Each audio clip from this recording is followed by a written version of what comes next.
I am audible? हाँ, आतिफ़, आवाज़ आ रही है? तो पिछले टर्न पर हम बात कर रहे थे कि बफर सॉल्यूशन क्या होते हैं। तो डिफरेंट पीएच के आप बफर सॉल्यूशंस को बना सकते हैं। तो उन बफर सॉल्यूशंस को हम कैसे बनाएँगे? उसके बारे में कुछ एग्ज़ाम्पल्स यहाँ पर दिए गए हैं और उनकी पीएच हम कैसे डिटरमाइन कर सकते हैं, उसके बारे में हम देखेंगे यहाँ पर। तो ये ये दिख रहा है आप लोगों को पीएच ये पावर पॉइंट दिख रहा है? तो यहाँ पर कुछ ऊपर ही जो है हाइलाइटेड बफर सॉल्यूशंस के एग्ज़ाम्पल्स दिए गए हैं जैसे कि weak acid and their salts का एक एग्ज़ाम्पल है। Weak bases and their salts का एक एग्ज़ाम्पल है। NH4OH और NH4Cl का एक एग्ज़ाम्पल है। ऐसे ही एक पॉलीबेसिक हैं acid salt of polybasic acids हैं। सोडियम, हाइड्रोजन फ़ॉस्फ़ेट और इसी पॉलीबेसिक्स हैं। तो देखिए कि हम किस तरह का पीएच की बफर बनाना है उसका बारे में दिया गया है। देखिए each ratio of concentration of 2 components ठीक है? जैसे कि NH4Cl और NaOH का उन दोनों का एक पर्टिकुलर रेशियो जो है, वो एक पर्टिकुलर डेफ़िनिट वैल्यू का पीएच का बनाएगा। जो उसकी पीएच वैल्यूज़ किस तरह से डिटरमाइंड होंगी उसके बारे में यहाँ पे बताया गया है। जैसे कि pH value of A given buffer mixture can be calculated theoretically ठीक है? Consider a buffer mixture of consisting of weak acid and it's salt तो जो पहला एग्ज़ाम्पल है यहाँ पर, उसके बारे में दिया गया है। To determine the hydrogen ion concentration from equation of the dissociation constant of weak acid ये हाइड्रोजन आयन जो होगा, वो एक वीक एसिड की वजह से हो रहा है, ठीक है? अब वीक एसिड का जो हाइड्रोजन आयन है, उसका concentration is equal to KHA और A माइनस यहाँ पर दिया गया है। तो यहाँ पर degree of dissociation of weak acid can be disregarded यहाँ पर देखिए कम बहुत कम होता है इसलिए उसको उसने डिसरिगार्डेड यहाँ पर कर दिया गया है HA को हुँ, तो यहाँ पर HA जो है HA जो है वो has been assumed to be equal to concentration of acid a gram equal तो यहाँ पर देखिए किस तरह से जो है वो एक हाइड्रोजन आयन की concentration is equal to K into A by C ठीक है? तो यहाँ पर ये हाइड्रोजन आयन हो गया, K इस जो है वो कांस्टेंट है, A और C जो है वो उनके रेशियोज़ हैं। तो अगर हम आप इसको क्योंकि पीएच जो होता है वो हमेशा लॉगरिथम होता है, तो अगर हम इसको लॉगरिथम यहाँ पर लें, H को जो है वो पीएच हो जाएगा अगर उसका हम लॉगरिथम लेंगे और वो logarithm minus is equal to pK जो एक डिसोसिएशन कांस्टेंट एक वैल्यू है यहाँ पर minus log A by C. तो इस तरह से जो है वो फिर इस जो हाइड्रोजन आयन है वो पीएच में कन्वर्ट हो गया और पीएच यहाँ पर देखिए calculate the pH of A buffer mixture formed by 20 ये तो एसिड के बारे में हो गया और इसी तरह से वी वीक बेसिस के बारे में है। ये ऊपर वाले इक्वेशन एसिड्स के लिए है और नीचे वाली जो है वो बेसिस के लिए है। इसीलिए उसने pH is equal to 14 minus pK कर दिया है। ठीक है? नीचे वाली इक्वेशन जो है ऊपर वाली इक्वेशन जो है वो एसिड के लिए है, नीचे वाली जो इक्वेशन जो दे रखी है, वो बेसिक के लिए दे रखी है। तो हम किसी भी वीक एसिड और उसके सॉल्ट्स की कंसंट्रेशन या जो है वो weak bases and their salts की कंसंट्रेशन अगर हमें मालूम हो, तो हम उससे पीएच कंसंट्रेशन निकाल सकते हैं। यही दिया गया है कि अबव टू ये जो equations are applicable to any buffer mixture ठीक है? एसिड के लिए अलग होगी और वो बेसिक के लिए वो अलग होगी। यहाँ पर the ratio of C salt by C acid correspond to the ratio of the solutions normality product and its volume. ठीक है? कि उसकी नॉर्मैलिटी क्या है, सॉल्ट की नॉर्मैलिटी क्या है और एसिड की नॉर्मैलिटी क्या है, उसके लिए यहाँ पर रखी गई हैं। इसी तरह से जो फॉस्फेट जो है वो भी काफ़ी एक अ, काफ़ी मशहूर है मतलब काफ़ी यूज़ किया जाता है। उसमें भी हम जो है वो पॉलीबेसिक और पॉलीबेसिक सॉल्ट्स की नॉर्मैलिटी का सॉल्यूशन पता करके उसके हम जो है वो बफर सॉल्यूशन की पीएच निकाल सकते हैं। ठीक है? तो ये तो है हमारा कि कोई बफर सॉल्यूशन हमें किसी तरीके का तैयार करना है कि एसिड बफर सॉल्यूशन तैयार करना है या बेसिक बफर सॉल्यूशन तैयार करना है, उसके लिए ये इक्वेशंस दी गई हैं। तो हमें अगर उनके रेशियोज़ को पता है, जैसे कि NH4 CH3COH एंड CH3CON का नॉर्मैलिटी अगर पता हो तो उसके रेशियोज़ को रख करके हम ये ऊपर वाले इक्वेशन क्योंकि ये एसिड है, इसकी और पी की वैल्यू जो है वो एक कांस्टेंट है, कांस्टेंट की वैल्यू दी रहती है, उससे हम पता लगा सकते हैं। इस तरह से अगर कोई बेसिक है, तो बेसिक में NH4OH और NH4Cl का सॉल्यूशन की नॉर्मैलिटी अगर पता हो उसके रेशियोज़ की, तो हम यहाँ पर उसके पीएच को कैलकुलेट कर सकते हैं। तो अभी तक हमने जो पढ़ा था वो हमने पढ़ा है कि एसिड क्या होते हैं? एसिड टोटल एसिड क्या होता है? वो अलग चीज़ होती है। एक्टिव जो है वो अ, हाइड्रोजन आयन कंसंट्रेशन अलग-अलग होती है। मैं आपको यहाँ पर बता रहा हूँ कि पीएच क्या होती है, इसके बारे में हमने पढ़ा। पीएच जो है डिफरेंट डिफरेंट टेम्परेचर पर पीएच जो है वो डिफरेंट वो हो सकती है। फिर हमने इसके बाद पढ़ा था कि जो है एस ए टोटल एसिडिटी क्या होती है और एक्टिव एसिडिटी क्या होती है? टोटल एसिडिटी जो होती है वो थ्योरेटिकली होती है और उसमें कितना एक्टिव है, वो उसकी एक्टिव एसिडिटी होती है। इसी के बिना पर एसिड बेस इंडिकेटर्स बने हुए हैं कुछ कि ज ज जैसे वो एक पर्टिकुलर इंडिकेटर जो है एक पर्टिकुलर पीएच पर अलग कलर होता है और एक जैसे ही पीएच चेंज होता है तो उसका कलर भी चेंज हो जाता है। तो एसिड बेस में ये इंडिकेटर्स का बहुत है।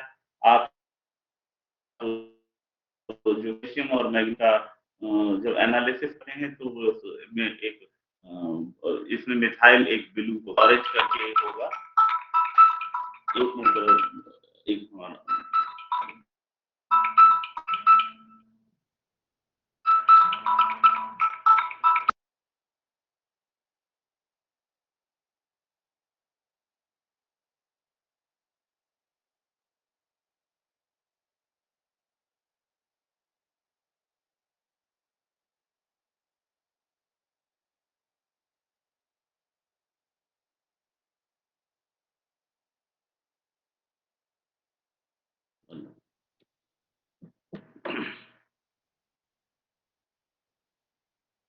तो एसिड बेस इंडिकेटर्स को आप लोग इस्तेमाल करेंगे जब हम वो जो है कैल्शियम और मैग्नीशियम का या हार्डनेस का कंसंट्रेशन निकाल रहे होते हैं तो हम एक मिथाइल ऑरेंज एक इंडिकेटर होता है उसको इस्तेमाल करते हैं। फिर हमारा अगला पॉइंट होता है कि एक के बफर सॉल्यूशंस क्या होते हैं? वो एक ऐसे सॉल्यूशंस होते हैं जिसमें कि थोड़ा-सा भी पीएच कोई भी स्मॉल अमाउंट में उसमें कोई एसिड या स्मॉल अमाउंट में बेसिक चीज़ें अगर मिलाई जाती हैं तो उसका पीएच चेंज नहीं होता है। ये इस बफर सॉल्यूशंस का बहुत इस्तेमाल किया जाता है बायोलॉजिकल एनालिसिस में, बैक्टीरियोलॉजिकल एनालिसिस में, बैक्टीरियाज़ को ग्रो कराने के लिए जैसे कि पानी में कोई बैक्टीरिया होता है वो पानी में अगर बैक्टीरिया होगा, तो वो 1-2 होगा या 5 होंगे या 6 होंगे, तो आप उसको आँख से तो देख नहीं सकते, किसी माइक्रोस्कोप से भी देखना बहुत मुश्किल होता है। तो हम उसको ग्रो कराते हैं, हमने वो ग्रो कराते हैं कि एक पानी की बूँद ली और वो एक मीडियम पर एक बफर सॉल्यूशन का मीडियम तैयार करते हैं और उस मीडियम के ऊपर जिस पानी के 1 एमएल पानी को जो है उसके ऊपर छिड़क देते हैं। तो उस 1 एमएल में जितने भी बैक्टीरिया होंगे, वो बैक्टीरिया उस प्लेट पर वो बफर सॉल्यूशन का जो अगार प्लेट होती है, उस प्लेट के ऊपर गिरे होते हैं।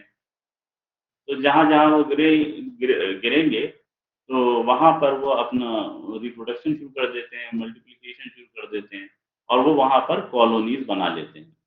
बैक्टीरिया मरे ना, क्योंकि बैक्टीरिया वेस्ट मटेरियल भी प्रोड्यूस करेंगे, जब वो वेस्ट मटेरियल प्रोड्यूस करेंगे, वो जो है उसके एनवायरनमेंट को खराब कर सकता है, उसकी एसिडिटी को चेंज कर सकता है या उसकी बेसिसिटी को चेंज कर सकता है, जिससे कि वो उनके लिए नुकसान जो हो सकता है और वो सर्वाइव नहीं कर सकते।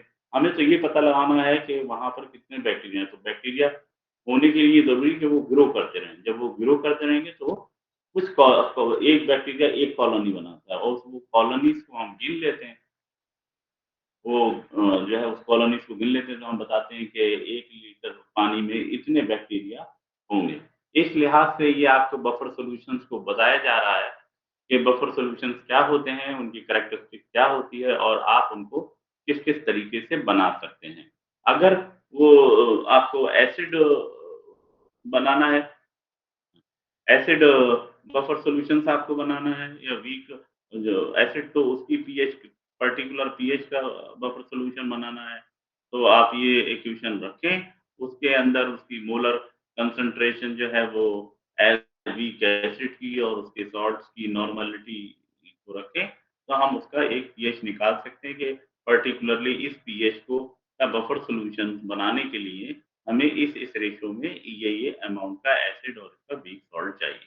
इसी तरह से अगर हमें किसी चीज़ को हमें जो है वो वीक बेस का कोई बफर सॉल्यूशन बनाना है जैसे कि 8, 9, 10 का बनाना है, तो हमें बेस को यूज़ करना होगा और बेस को बफर बनाने के लिए हमें इस इक्वेशन से पता कर सकते हैं आप कितना हमको रेशियो में कितना हमको बेस चाहिए और उसके कॉरेस्पॉन्डिंग सॉल्ट चाहिए एक बेस बफर सॉल्यूशंस बनाने में।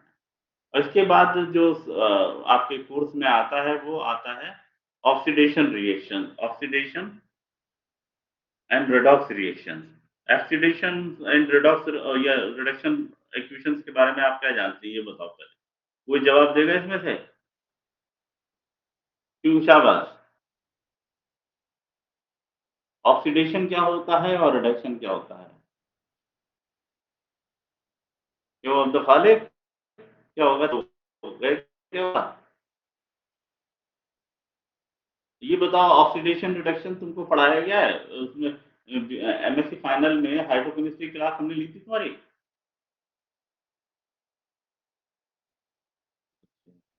चलो ऑक्सीडेशन ईएच पीएच डायग्राम्स पढ़ाए हैं? पढ़े हमने पढ़ाया है तुम्हें क्या हाइड्रोकेमिस्ट्री नहीं पढ़ाई है? ये भी तो नहीं पता होता है। चलो, नहीं पढ़ाया होगा शायद तुम्हारा बैच को नहीं पढ़ाया होगा।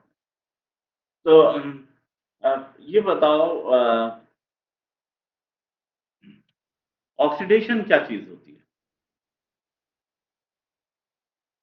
ऑक्सीडेशन केमिकल एनालिसिस में भाई इस एलिमेंट का ऑक्सीडेशन हो गया, उस एलिमेंट का रिडक्शन हो गया, ये कैसे तय किया जाता है? या और भी क्रूड लेवल पे अच्छा डोनेशन ऑफ इलेक्ट्रॉन।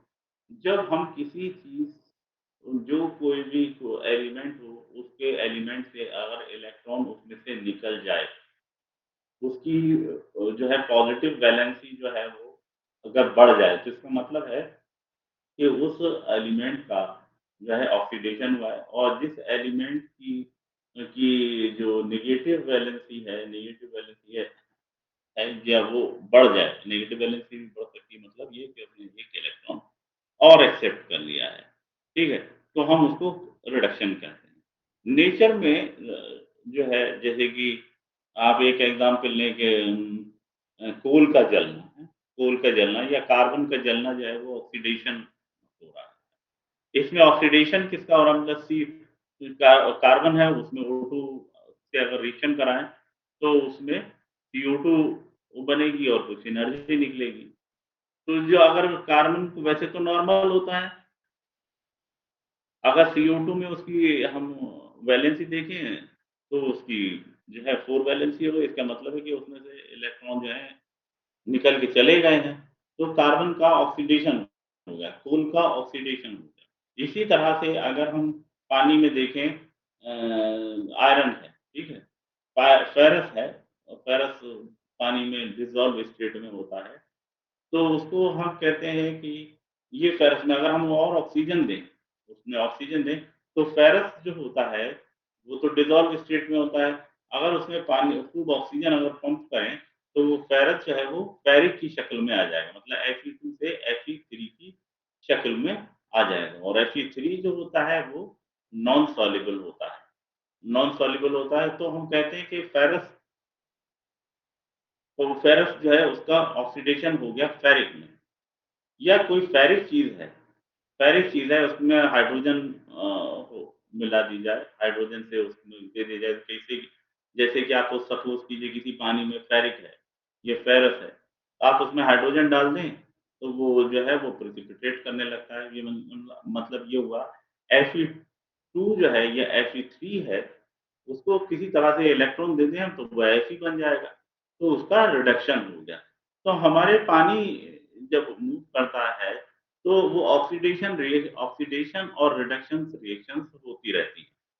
कभी ऑक्सीडेशन की वजह से उसमें कोई एलिमेंट डिसॉल्व स्टेट में आ जाता है, कभी रिडक्शन की वजह से कोई डिसॉल्व एलिमेंट होता है वो अ, जो है इनसॉल्युबल स्टेट में आ जाएगा।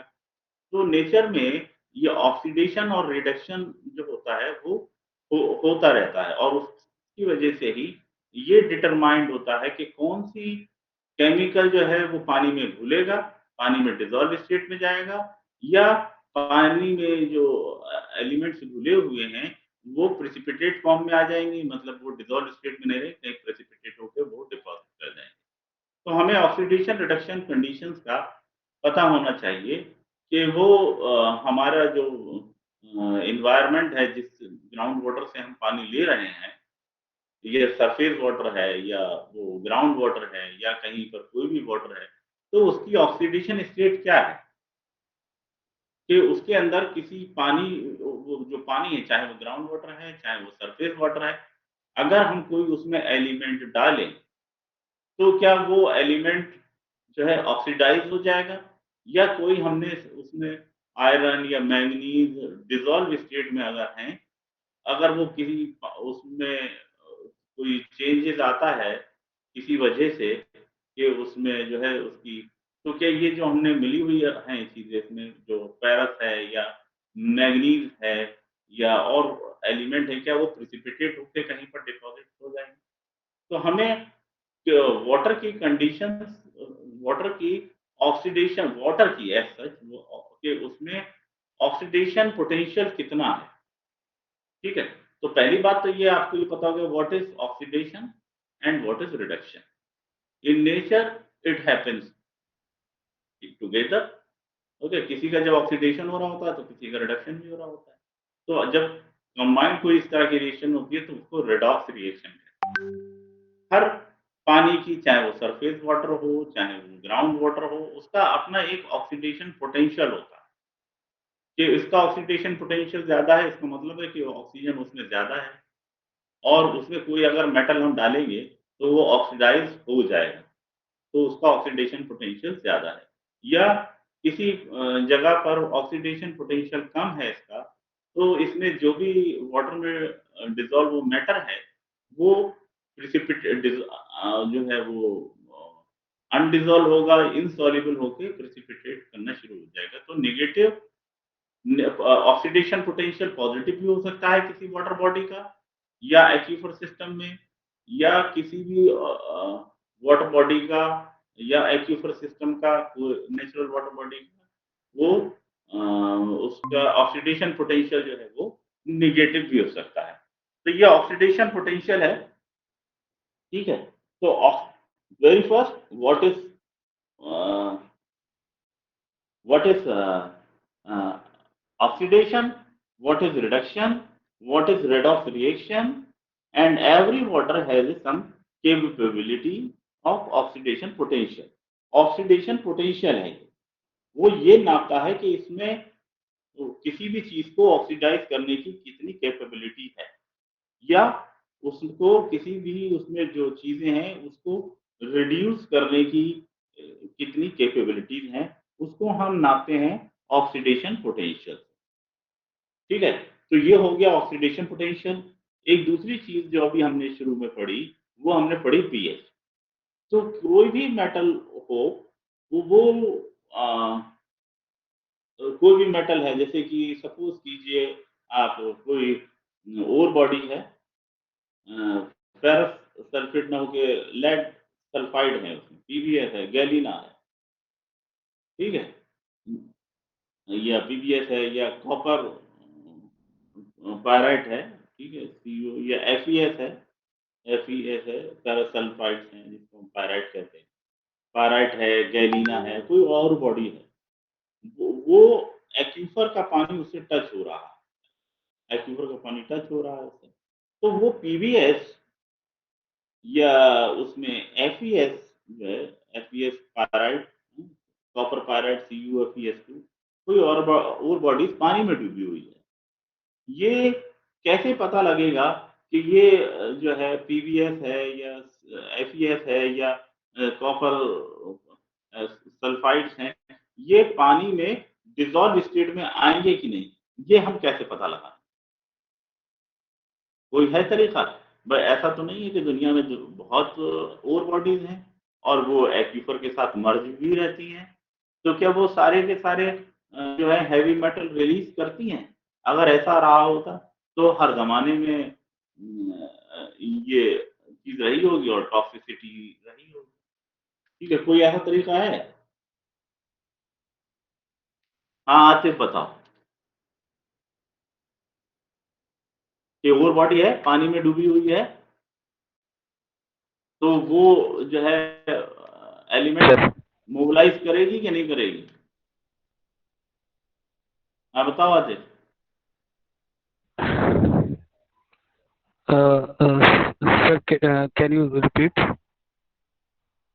कोई एक और बॉडी है, लेड सल्फाइड है जी या उसमें पायराइट है, आ रहा हम्म, है समझ में? वो जो है जी जी एक्वीफर के अंदर है, ठीक है? तो वो लेड जो है वो मोबिलाइज़ होगा वाटर में या आयरन मोबिलाइज़ होगा या नहीं होगा? सर और फॉर्म में है तो तब तो नहीं होगा वो अगर क्यों? उसे उसे तो हेलो? चलो अब्दुल खालिक तुम बताओ। उनका आतिफ़ का शायद सही नहीं है कनेक्टिविटी। क्या अब्दुल खालिक?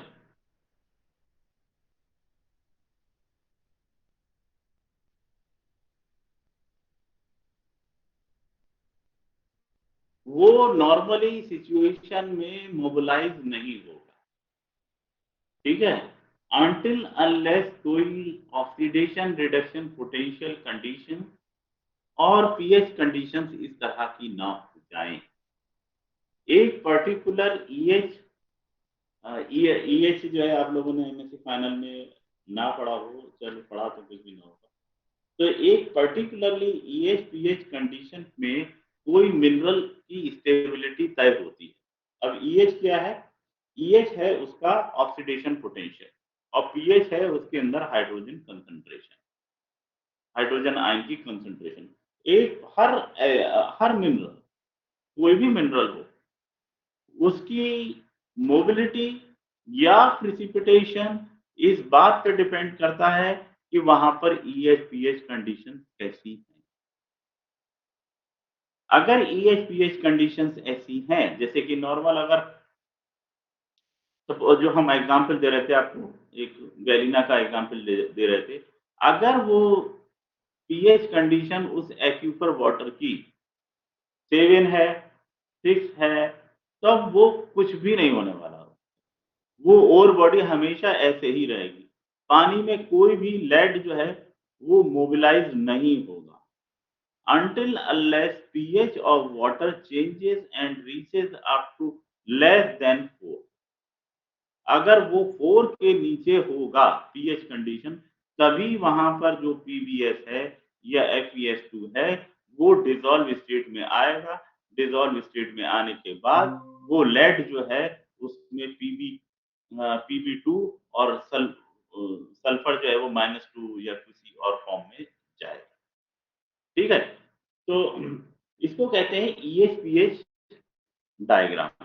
हमारे वाटर का अपना एक नेचुरल वाटर में एक पर्टिकुलर EH-पीएच कंडीशन पे कोई मिनरल स्टेबल हो सकता है, कोई मिनरल अनस्टेबल हो सकता है।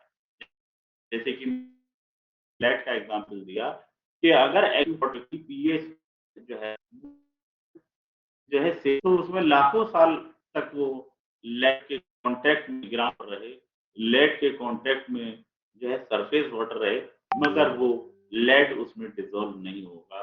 वो डिसॉल्व मतलब उसको भी सॉल्युबल फॉर्म में लेड उसमें नहीं आएगा। जैसे ही पीएच चेंज हो अगर चेंज हुआ जिस पीएच कंडीशन में वो पीएच 4 से कम हो जाएगा, ऑक्सीडेशन कंडीशन और भी आएंगी उसकी, तब ना तो हमें जैसे कि लेड के पाइप होते हैं। लेड के पाइप पहले ज़माने में जो था अब तो प्लास्टिक के पाइप भी होते हैं, उससे पहले आयरन के पाइप होते थे और उससे पहले जो है लेड पाइप होते थे। अगर ऐसा हुआ होता कि लेड जो है पानी में डिसॉल्व होने लगता इस तरह से कि नॉर्मल पीएच वाटर पे, तो जो है लेड टॉक्सिसिटी बहुत पहले डिस्कवर की कर ली गई होती। क्योंकि वो नॉर्मल पीएच पे डिसॉल्व नहीं होता है, तो वो कभी लेड पानी में आया नहीं और लोग जो है सालों जो है वो लेड वाले पाइप से सप्लाई होती रही और लोग पीते रहे। तो हर मिनरल की अपनी एक स्पेसिफिक EH-पीएच कंडीशन होती है, जिस EH-पीएच कंडीशन में वो स्टेबल होता है, पानी में डिसॉल्व नहीं होता है और पर्टिकुलरली EH-पीएच कंडीशन में वो अनस्टेबल हो जाता है या प्रेसिपिटेशन भी हो जाता है। जैसे कि बॉग आयरन क्या होता है ये बताओ? चलो शाबाश तुम बताओ बॉग आयरन क्या होता है?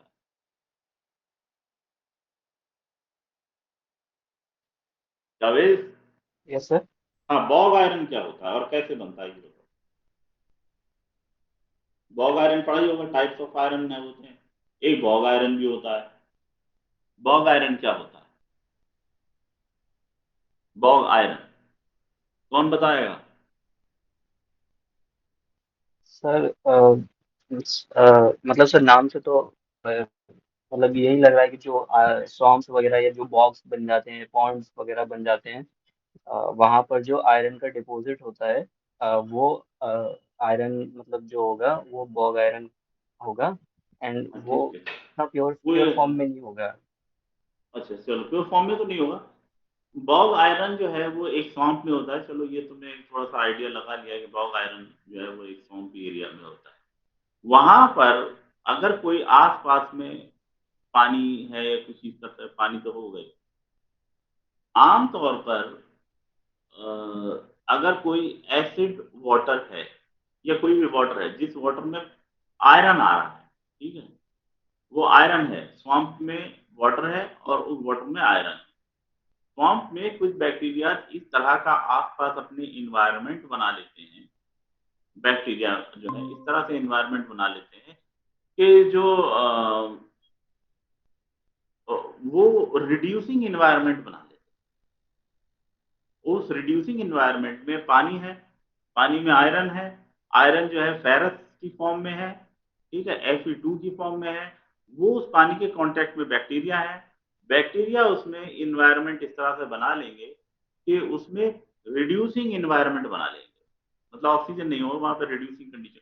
उस रिड्यूसिंग कंडीशन में पानी के अंदर जो फेरस जो था, जो फेरस आयन था, फेरस आयरन आयन जो था वो प्रिसिपिटेट करना लगता है और वो प्रिसिपिटेट करके वो आयरन के डिपॉजिट्स बनाता है, उसको कहते हैं बॉग आयरन।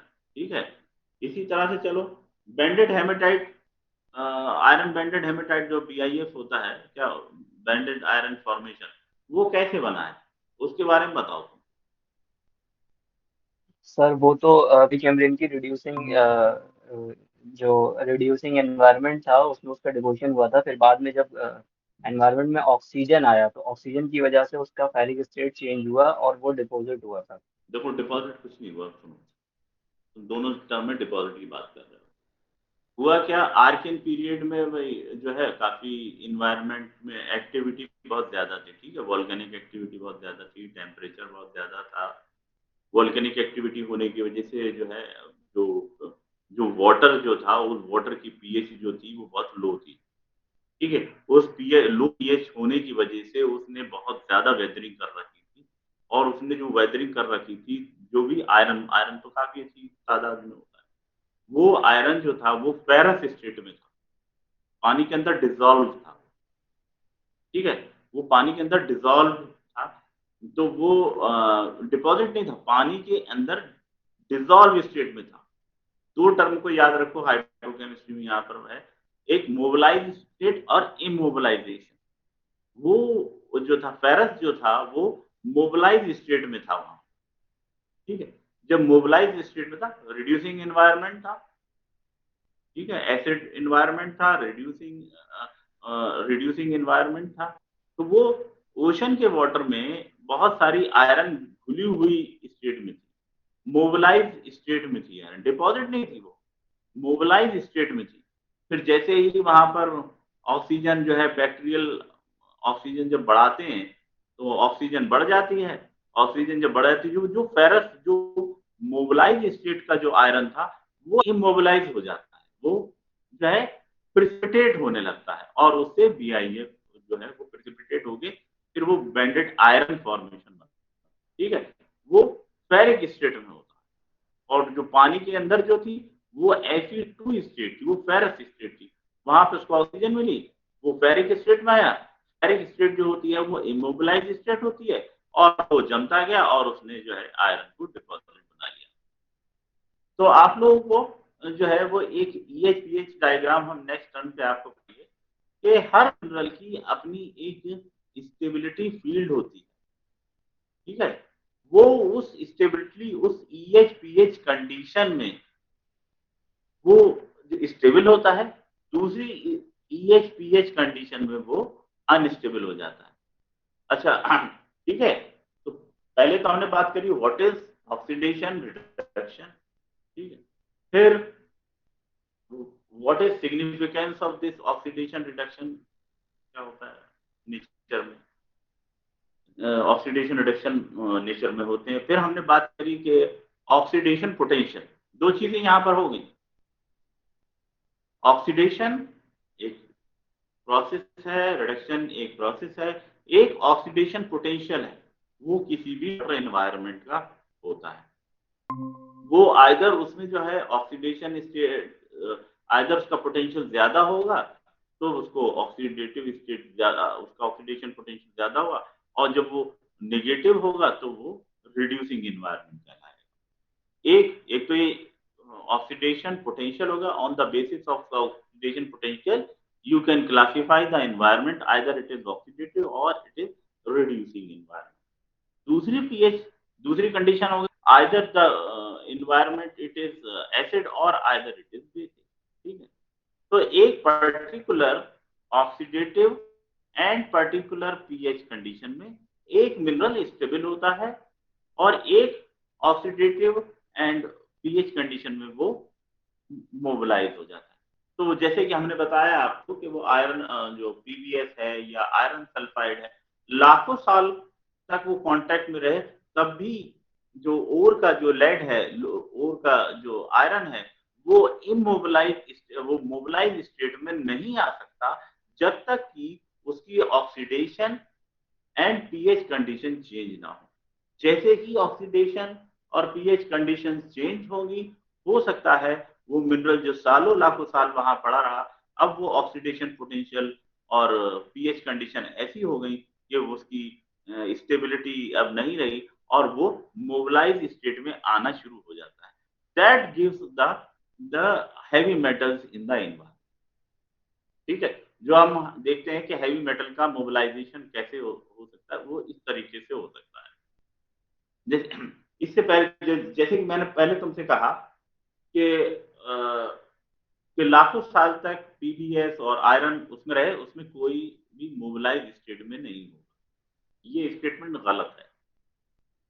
ऐसा नहीं, मगर वो मोबिलाइजेशन होगा, डिसोल्यूशन हो सकता है, मगर वो बहुत नॉमिनल डिसोल्यूशन होगा। दुनिया में किसी भी जगह पे चले जाओ तो बहुत प्रिस्टीन एनवायरनमेंट हो, हिमालय में चले जाओ, वहां के अगर पानी को भी तुम लोगे और उसमें अगर हैवी मेटल निकालोगे तो उसमें भी थोड़ी सी कंसंट्रेशन में जो है वो लेड, आयरन, जिंक हो सकता होगा, क्योंकि डिसोल्यूशन पानी में एक तो बहुत ज्यादा डिसोल्यूशन पावर होती है, थोड़ा बहुत आ जाएगा, मगर उसका जो आने के बाद जो होगा कंसंट्रेशन इतनी नहीं होगी कि उससे जो है टॉक्सिसिटी हो जाए।